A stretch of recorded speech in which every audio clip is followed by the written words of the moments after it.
और गाइस, क्या हाल चाल। हम देखते हैं कि Yamoshi the super Saiyan god Goku और बाकी सभी से कहता है, हमें और लेट नहीं करना चाहिए, ओरोची और ब्रॉली आओ चलें।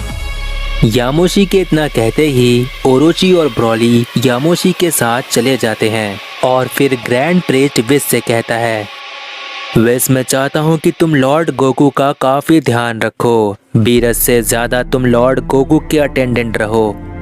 ग्रैंड प्रीस्ट की इस बात पर विस कहता है, जी डैड, जैसा आप चाहें, मैं हमेशा से ऐसा ही हूँ, लेकिन अब आपकी परमिशन के बाद मैं गोकू का अटेंडेंट बने रहकर इस काम को खुले मन से कर सकता हूँ।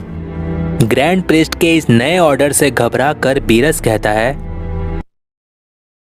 ग्रैंड मिनिस्टर, मेरा एक सवाल है, क्या गोकू को नया गॉड ऑफ डिस्ट्रक्शन बनाया जा रहा है? मेरा मतलब मैं समझ नहीं पाया कि आखिर मेरे जैसे गॉड ऑफ डिस्ट्रक्शन का क्या होगा। बीरस की इस बात पर ग्रैंड प्रीस्ट कहता है, मेरे इस नए ऑर्डर से तुम्हें परेशान होने की कोई ज़रूरत नहीं है, जबकि मैंने ऐसा कुछ कहा ही नहीं। लेकिन फिर भी बीरस, मैं तुम्हारे सवाल का जवाब दे देता हूँ। एक बार जब तुम अपने गॉड ऑफ डिस्ट्रक्शन की पोजीशन से हटाए जाओगे और तुम्हारी जगह यूनिवर्स 7 का कोई और गॉड ऑफ डिस्ट्रक्शन बनेगा और तुम फिर अपनी पुरानी जिंदगी में एक मॉर्टल के रूप में चले जाओगे और तुम्हारी उम्र वापस से वहीं से शुरू होगी जब तुम गॉड ऑफ डिस्ट्रक्शन बनने के पहले थे। लेकिन मेरे इस नए ऑर्डर में बस इतना सा कहना है कि बीरस के साथ साथ गोकू का भी अटेंडेंट विस है। बाकी विस समझदार है, वो जानता है उसे क्या करना है। चलो मैं चलता हूँ, मुझे और भी बहुत काम है।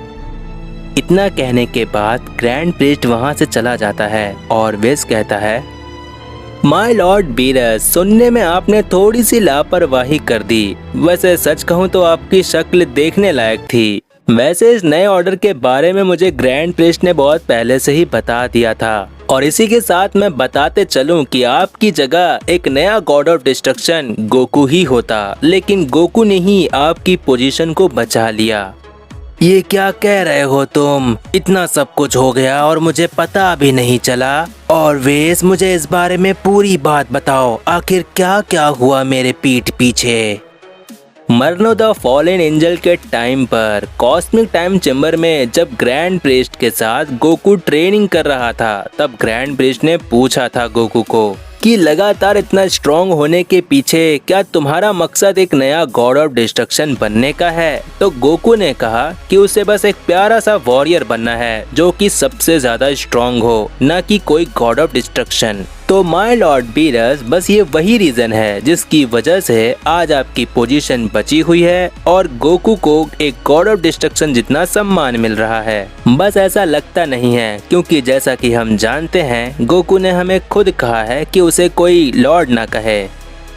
विस की इस बात को सुनकर गॉड ऑफ डिस्ट्रक्शन बीरस कहता है, इस पूरे मल्टीवर्स में ऐसा कोई नहीं है जो गॉड ऑफ डिस्ट्रक्शन की पोजीशन लेने से मना कर दे। सच में गोकू, पता नहीं तुम क्या भला हो, तुम्हारी सोच कुछ और ही है। बीरस के इतना कहते ही वेजिटा कहता है, एक गॉड ऑफ डिस्ट्रक्शन बनना बहुत ही सम्मान की बात होती है। क्या लगता है लॉर्ड बीरस, मेरी सोच क्या हो सकती है एक गॉड ऑफ डिस्ट्रक्शन की पोजीशन को लेकर? वेजिटा की इस बात पर बीरस कहता है, क्यों नहीं वेजिटा, अगर तुम चाहो तो एक गॉड ऑफ डिस्ट्रक्शन बन सकते हो। वैसे भी तुम्हारी सुपर अल्ट्रा ईगो ओजारू की ताकत एक डिस्ट्रॉयर से भी ज्यादा है। हालांकि जब तक तुम यूनिवर्स 7 के गॉड ऑफ डिस्ट्रक्शन यानी कि मुझे ताकत के मामले में पीछे नहीं छोड़ देते, तब तक तुम एक नए गॉड ऑफ डिस्ट्रक्शन नहीं बन सकते। जबकि ताकत के मामले में तुम्हारे और मेरे बीच सिर्फ 19-20 का फर्क है। और मेरी नज़र में अगर तुम्हें डिस्ट्रॉयर बनना है, वो भी मेरी जगह, तो तुम्हें मुझसे लड़कर जीत हासिल करनी होगी, क्योंकि मैं ताकत से ज़्यादा लड़कर जीतने पर यकीन करता हूँ।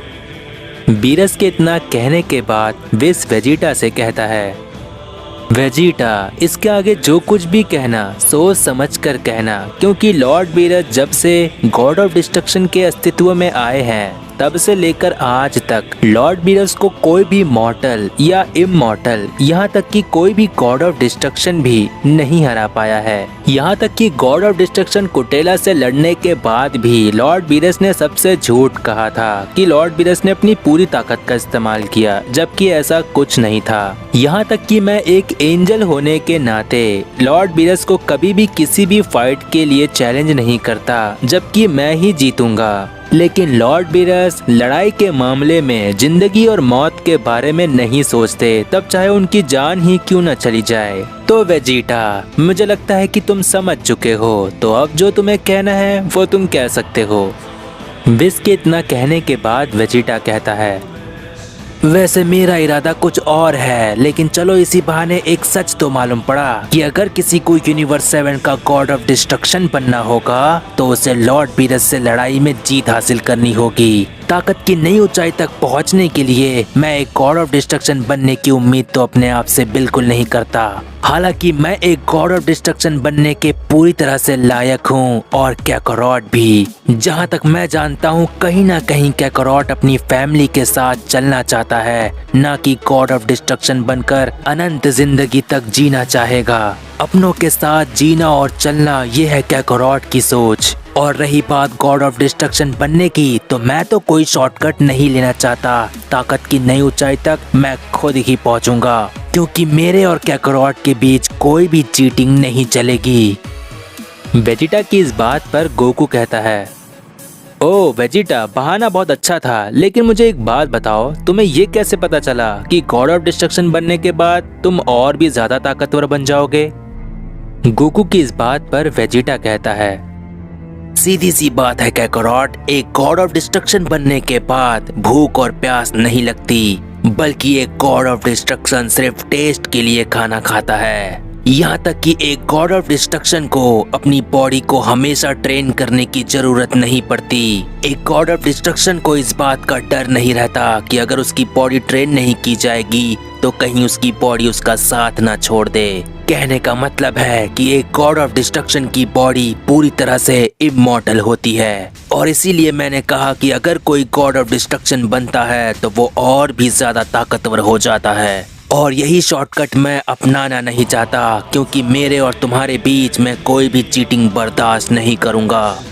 वेजिटा की इस बात पर बीरस कहता है, ओहो, ये सेयंस भी काफी ज्यादा अजीब होते जा रहे हैं। मुझे लगा था कि वेजिटा मेरा नया उत्तराधिकारी बनेगा, एक नया गॉड ऑफ डिस्ट्रक्शन बनेगा। बीरस के इतना कहने के बाद विस कहता है, और वेजिटा, मैंने तो तुम्हें एक गॉड ऑफ डिस्ट्रक्शन बनने की शर्त पर ही ट्रेनिंग देना शुरू किया था, लेकिन अचानक तुम्हारी सोच में इतना ज्यादा बदलाव कैसे आ गया? विस की इस बात पर वेजिटा कहता है, जिस दिन मुझे पता चला कि एक गॉड ऑफ डिस्ट्रक्शन से भी कई गुना ज्यादा ताकतवर एक मॉर्टल बन सकता है, उस दिन से मेरी सोच में काफी ज्यादा बदलाव आ गया। और उससे भी ज्यादा बदलाव तब आ गया जब मैंने यामोशी द सुपर सैयन गॉड को देखा था। एक ऐसा सैयन जो कि एक ओमनी किंग से भी ज्यादा ताकत रखता है। उस सैयन ने ये साबित कर दिया कि ताकत की कोई सीमा नहीं होती है, क्योंकि टूर्नामेंट ऑफ पावर तक तो मुझे इस बात का सिर्फ एहसास था कि गॉड ऑफ डिस्ट्रक्शन से ज्यादा ताकतवर कोई मॉर्टल नहीं हो सकता, लेकिन इस एहसास को यकीन में बदलने वाला यामोशी द सुपर सैयन गॉड है। और इसीलिए चीटिंग से लेके यहाँ तक की सारी बातों का निचोड़ ये है कि मैं गॉड ऑफ डिस्ट्रक्शन बनने में कोई चाहत नहीं रखता। वेजिटा की इस बात पर गोकू कहता है, और कहीं ना कहीं तुम अपनी फैमिली के साथ भी चलना चाहते हो, है ना वेजिटा? कैकरॉट, ऐसी कोई बात नहीं है, ये सारी बातें तो सिर्फ फिल्मी बातें हैं। हाँ। वेजिटा हिचकिचाते हुए इतना कहता है कि तभी बीरस कहता है, वैसे वेजिटा, तुम्हारे और मेरे बीच सिर्फ 19-20 का फर्क है। ताकत के मामले में भले ही कोई कितना भी ताकतवर क्यों ना हो जाए, लेकिन मैं हमेशा लड़ाई से फैसला करता हूँ। मेरा पूरा मूड खराब हो गया। मैंने सोचा था कि तुम एक नए गॉड ऑफ डिस्ट्रक्शन बनने के लिए मुझसे तुम वो लड़ाई लड़ोगे जिसके लिए मैं हमेशा से बेताब था, लेकिन पता नहीं क्यों मुझे ऐसा लगता है कि विस की उस बात को सुनकर तुम अपना निर्णय बदल चुके हो और विस की बात को सुनकर तुम गॉड ऑफ डिस्ट्रक्शन बनने से पीछे हट रहे हो। नहीं नहीं वेजिटा, ऐसी कोई बात नहीं है। लॉर्ड बीरस बस तुम्हें भड़काने की कोशिश कर रहे हैं। मुझे अच्छी तरह से पता है विस, मैं जानता हूँ, मैं अपने लॉर्ड बीरस मास्टर को अच्छी तरह से जानता हूँ और इसीलिए मैं लॉर्ड बीरस की इस इच्छा को जरूर पूरा करूँगा। हालांकि मैं एक गॉड ऑफ डिस्ट्रक्शन भी जरूर बनूंगा, वो भी सिर्फ कुछ वक्त के लिए, क्योंकि मुझे लॉर्ड बीरस की इच्छा को पूरी जो करना है। लेकिन जैसा कि विस ने बताया, इस लड़ाई में मैं ये नहीं चाहता कि लॉर्ड बीरस की जिंदगी को कोई खतरा हो और इसीलिए मैं एक चीज पर काम कर रहा हूँ। जैसे ही मैं उस चीज को मास्टर कर लूंगा तब जाकर मैं कुछ वक्त का गॉड ऑफ डिस्ट्रक्शन बनने के लिए इस लड़ाई में गॉड ऑफ डिस्ट्रक्शन बीरस को अपने मास्टर की इच्छा को पूरी करने के लिए चुनौती दूंगा। और इसमें कोई शक नहीं वेजिटा कि तुम जिस चीज पर काम कर रहे हो, जिस चीज को तुम मास्टर करना चाहते हो, वो चीज लॉर्ड बीरस को हार मानने पर मजबूर कर देगी, है ना? और जहाँ पर जिंदगी और मौत के बीच में तुम्हें और लॉर्ड बीरस को जूझने का मौका तक नहीं मिलेगा, है ना? विस की इस बात पर वेजिटा कुछ नहीं कहता, लेकिन तभी गोकू कहता है, मैं वेजिटा को जानता हूँ, उसके कुछ ना कहने का मतलब है कि वो सब कुछ संभाल लेगा। वैसे दो डिस्ट्रक्शन एनर्जी का एक साथ होना मतलब डिफेंस नाम की कोई चीज ना होना, और यही बात मुझे सोच में डाल देती है कि आखिर वेजिटा किस चीज पर काम कर रहा है। गोकू की बात को सुनकर मुझे याद आ गया कि जिस तरह गोकू ने एंजल की सुपीरियर पावर तक पहुंचने के लिए एस्ट्रोफ्लो टाइम चैम्बर का इस्तेमाल किया था, वैसे ही वेजिटा को भी मैंने वादा किया है कि गॉड क्रश टाइम चैम्बर में मैं और वेजिटा साथ में ट्रेनिंग करेंगे। अरे हाँ, इस बारे में तो मैं भूल ही गया था लॉर्ड बीरस, मुझे आपके साथ ट्रेनिंग करने में सच में बहुत मजा आने वाला है।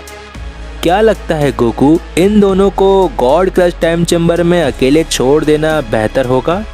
चिंता मत करो विस, जब तक वेजिटा गॉड ऑफ डिस्ट्रक्शन बनने के लिए मुझे चुनौती नहीं देगा तब तक मैं कोई ऐसा कदम नहीं उठाऊंगा। और वैसे भी मैं चाहता हूँ कि वेजिटा और ज्यादा ताकतवर बने और वो गॉड क्रश टाइम चैम्बर में मेरे साथ ट्रेनिंग करे, क्योंकि क्या तुम भूल गए हो उस शैतान सेयन के बारे में? बीरस की इस बात पर विस कहता है, अब जाके लॉर्ड बीरस आपकी बातों से मुझे राहत मिली है। आओ चलें Vegeta, God crush time chamber हम दोनों का इंतजार कर रहा है। बीरस के इतना कहने के बाद विस कहता है, फिर भी एक अटेंडेंट होने के नाते मुझे ध्यान रखना ही होगा, इसीलिए आप मेरे बनाए हुए पोर्टल से जाओगे। इतना कहने के बाद विस गॉड क्रश टाइम चैम्बर जाने के लिए एक पोर्टल खोल देता है और वेजिटा और Beerus God crush time chamber में जाने के लिए उस पोर्टल से चले जाते हैं। बीरस और वेजिटा के वहां से चले जाने के बाद गोकू कहता है, जैसा कि लॉर्ड बीरस ने कहा कि वेजिटा और लॉर्ड बीरस के बीच में ताकत के मामले में सिर्फ 19-20 का फर्क है, तब तो इस हिसाब से विस तुम्हारे और मेरे बीच तो काफी बड़ा फर्क होगा, है ना? और तुम्हारे बाद तो मल्टीवर्स के 5 स्ट्रॉन्गेस्ट वॉरियर भी अभी बाकी हैं। मैं तो बहुत बहुत बहुत ज्यादा पीछे हूँ विस। गोकू की इस बात पर विस कहता है, नहीं गोकू, ऐसी कोई बात नहीं है। एंजल एस्ट्रो बता रहा था कि तुम एस्ट्रोफ्लो टाइम चैम्बर में ट्रेनिंग करने के बाद काफी ज्यादा बदल चुके हो। क्यों ना इस बात की जांच करने के लिए कि आखिर तुम कितने ज्यादा ताकतवर हो चुके हो, क्यों ना तुम्हारे और मेरे बीच एक मैच हो जाए। और याद रहे गोकू, ये फाइट सिर्फ 5 मिनट की होगी, जहां पर तुम्हें अपनी काबिलियत को साबित करना होगा। और अगर तुम मुझे ताकत के मामले में पीछे छोड़ देते हो तो वो मल्टीवर्स के 5 वॉरियर भी तुमसे ज्यादा दूर नहीं है। विस की इस बात पर गोकू कहता है, ठीक है वेस, मैंने सोचा था कि मैं शुरू से शुरू करूंगा, लेकिन अब मुझे अपनी पूरी ताकत के साथ आना होगा। और मुझे पता है तुमने 5 मिनट इसीलिए कहा है ताकि मैं टाइम पास ना करूं और अपनी पूरी ताकत के साथ आऊं। इतना कहने के बाद गोकू अपनी ताकत बहुत ज़्यादा बढ़ाने लगता है और ट्रांसफॉर्म हो जाता है अपनी final form super ultra ego Oozaru में। और इस बार वेस अपनी स्टाफ से बैरियर नहीं बनाता, बल्कि अपनी स्टाफ को ही एक बैरियर बना देता है जिससे कोई भी नुकसान ना हो। और वेस का ये स्टाफ पूरी तरह से बैरियर में बदल जाता है और इस बैरियर में सिर्फ गोकू और वेस होते हैं। और इस बैरियर के बाहर सभी सेयंस होते हैं, जहाँ पर गोहान कहता है अब जाकर मुझे अपने डैड की पूरी ताकत देखने को मिलेगी और मुझे अपने बेटे की पूरी काबिलियत देखने मिलेगी। सच में यहाँ बहुत मज़ा आने वाला है ना गोटेन? हाँ, तुमने सही कहा। दिखा दीजिए डैड कि आप क्या कर सकते हो। लेकिन गोटेन, मैं तो विस की तरफ हूँ। गोटेन और ट्रंक्स के इतना कहते ही विस गोकू से कहता है मैं तो हमेशा अपनी अल्ट्रा इंस्टेंट स्टेट में ही रहता हूँ, तो गोकू शुरू करें। गोकू के इशारा देते ही विस एक एनर्जी का बड़ा सा डिस्प्ले बनाता है जिसमें 5 मिनट का टाइमर शुरू हो जाता है। और टाइमर शुरू होते ही गोकू बहुत ही तेजी से विस की तरफ बढ़ता है और अपना पहला पंच करता है, जहां विस अपने दोनों हाथ से गोकू के इस पंच को ब्लॉक करता है। और यहाँ फाइट चल ही रही होती है कि तभी हमें दूसरी तरफ एक मिस्टीरियस बीइंग का सीन दिखाया जाता है, जो मल्टीवर्स के बाहर खड़े रहकर कहता है काफ़ी लंबा समय हो गया है, जरा देखूं तो ताकत के 5वें स्तर पर मेरी जगह कोई और तो नहीं आ गया।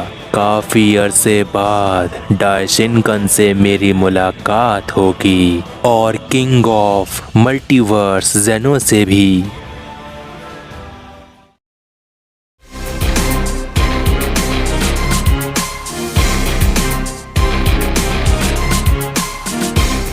तो गाइज, अगर प्रीवियस पार्ट नहीं देखे हो तो चैनल पर जाकर देख लो। जितना हो सके इस वीडियो को अपने फ्रेंड्स में शेयर कर दो और नेक्स्ट पार्ट के लिए कमेंट कर दो, जिससे मुझे पता चलता है कि तुम्हें ये सीरीज पसंद आ रही है। I hope you like this video, make sure to. और तब तक के लिए